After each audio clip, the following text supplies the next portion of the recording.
les billes doncs, hi havia uns rodets grossos i posàvem unes builles de fusta, posàvem el fil i s'omplia la billa, que aquesta billa era la que anaven als telers. En els telers posaven les billes i era el que feia el teixies, no?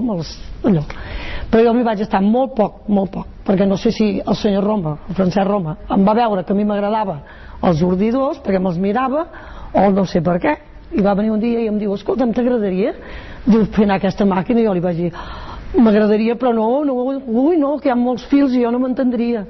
I m'hi va posar amb una senyora que es deia Maria, que em va ajudar, es Maria Toset, i aquella senyora m'ho va ensenyar i doncs em va caure bé de seguida, i ja em van posar amb un ordidor i doncs ja fèiem manteleries, llençols, però el que feia més jo eren manteleries.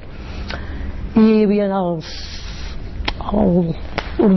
l'ordidor era molt vell, era de fusta, la bota era de fusta, allà on te posàvem els rodets era poca cosa al principi, però bueno, ja teníem la nostra feina, però ja em van posar de seguida preu fet, que la primera setmanada em sembla que eren 800 pessetes que vaig guanyar amb 17 anys.